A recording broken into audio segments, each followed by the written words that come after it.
That's just for you. We're going to share that. My God, I am loving the show so much. I'm so in, and your characters, they're very complex people, to say the least. You're trying not to say something horrible. Well, there is a lack of, pure intentions. But does that make for juicier roles to play and characters to watch as an audience? Yeah, I think so. It's always better to play people who behave badly, I think. And probably in life it's better to... No, I'm not going to say that. No. But it is nice. It's nice to step outside of kind of behaving yourself and say the things you want to say and do the things you want to do and not really care about the consequences. And because they're such awful people, it's kind of nice to watch the train wreck. Yeah.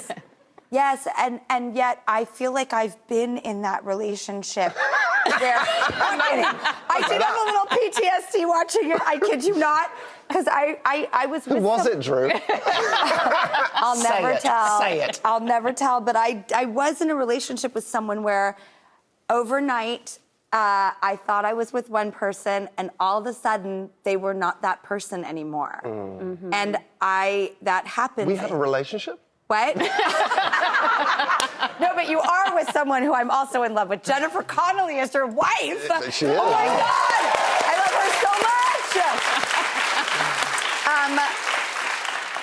I mean, have you always been in love with her? Did you see her in Labyrinth? Is that true? Yes, I did. Well, yes, I did. Everybody saw her in Labyrinth. And was that the moment?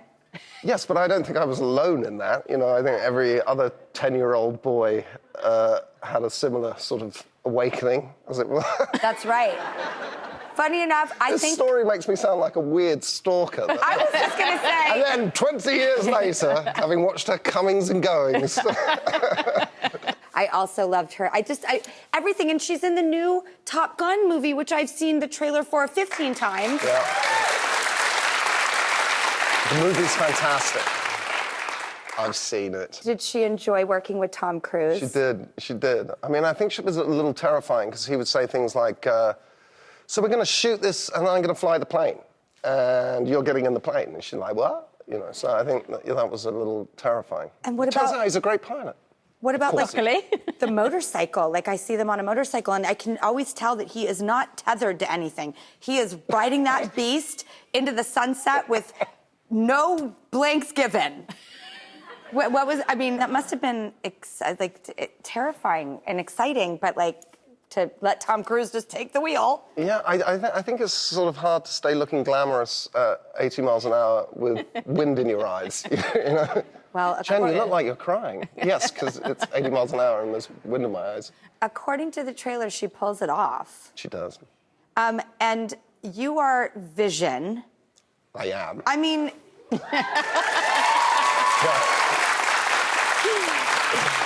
Yes. Catherine Hahn came on the show. I tried everything I could to poke and prod and goat and, reverse psychology and gaslight to get any information out of her whatsoever. I'll just give it you. What do you need? I mean, it ends on a cliffhanger, and is it true, Marvel doesn't like cliffhangers. There's such a purpose behind that. What's going to happen with Vision? Well, Drew, I don't know. I actually don't know. But I do know that you're right, that Kevin Feige doesn't like loose ends, and I do fly away at the end. So I'm hoping that there will be a future for Vision, if only that I can keep my kids in private school. According to that performance, you will definitely be back because you were so wonderful in that role. You're strong, you're romantic, you made all of us women weak in the knees. Seriously, when you're like, yes, my love, we're all like, why is no man saying that to me? Oh my God, it's so great. Well, I had a team of women writers. Well, that doesn't hurt, but you still have to be the one with that chemistry and pulling it off at the end of the day. So well done, all of you guys. Thank you very much.